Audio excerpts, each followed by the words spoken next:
გლადიოლუსი ბაღის ერთ-ერთ ყველაზე გავრცელებულ ყვავილებს მიეკუთვნება. ყველა იცნობს.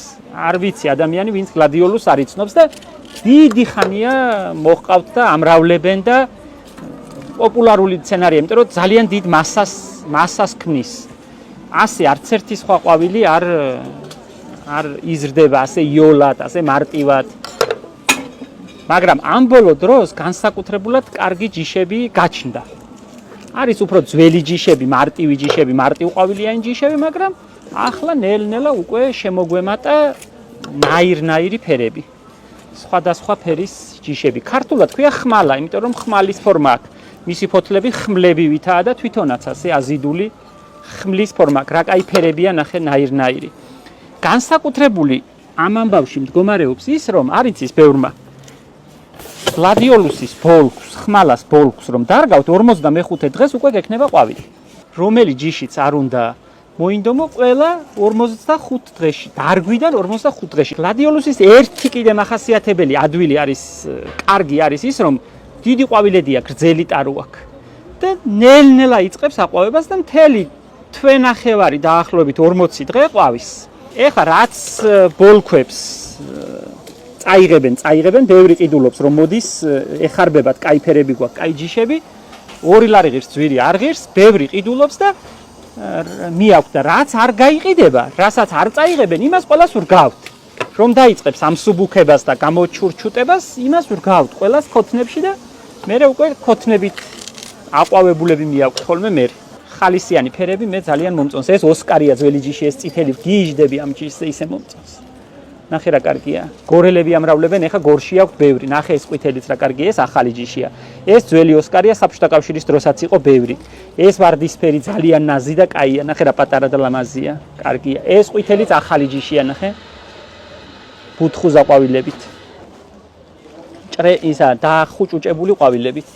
ესეც გავრცელებული ჯიშია, ამასაც ბევრს მოიყვანენ გასაყიდად.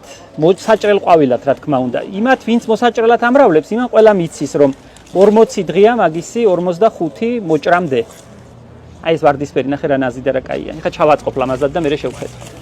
ბოლქვები სულ გვაქვს სექტემბრამდე, როგორც ავთქვით, ბოლო დარგვას დავრგავთ.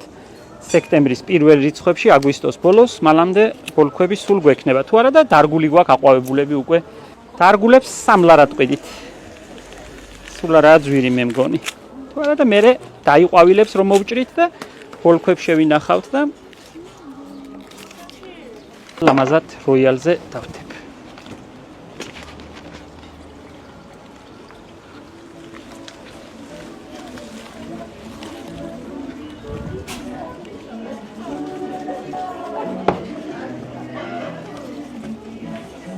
ერთი კვირა იქნება. ცოტა ქვედა ყვავილებს ამოაცლი და ერთი კვირა იყვავილებს, მშვენივრად იქნება ლარნახში. მომდევნო დღეებში ჩემი სტუმრები გადაიღებენ სურათებს და გაუხარდებათ. იქ ჭაღებთან მოსწონთ ხოლმე. რატომ ეძახიან პანაშვიდის ყვავილებს, არ ვიცი. ჩემთვის საზეიმოა, არ ვიცი. მე მომიყვარს და რამდენი საშუალება არსებობს ჩრჩილთან და კოღოსთან საწინააღმდეგოდ ქიმიური. მაგრამ ამას ლავანდას მაინც არაფერი არ ცვლის. გაფშვნილ ლავანდას რა თქმა უნდა ვათავსებთ ნაჭრის ტილოს ტომსიკებში, მაგრამ ტომსიკა უნდა იყოს ბუნებრივი ნაჭრისგან, ბამბის ან ტილოს ტომსიკაში და ვალაგებთ კარადაში. ესაა სუნთელი ამბავი. კოღოების საწინააღმდეგოდ ვალაგებთ ლოგინთან, ფანჯრის რაფაზე, თავსტუმალს. ძალიან შველის ეგ ამბავი ჩემი გადამრჩენელია. რამდენიმე წელი შეიძლება გქონდეთ ტომსიკა, რამდენიმე წელი გამოიტან მზეზე გააფიცხებთ, მერე ისევ შეგიძლიათ გამოიყენოთ ეთერზეთები ისევ გამოსდის და ისევ სურნელოვანი ხდება. ძალიან კაი.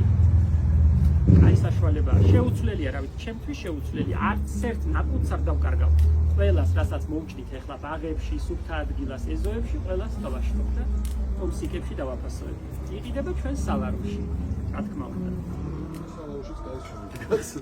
სალაროშიც გაისურვებთ, სურნელი ტრიალებს. მე მინახავს, სულ მანქანაში ვიყოს.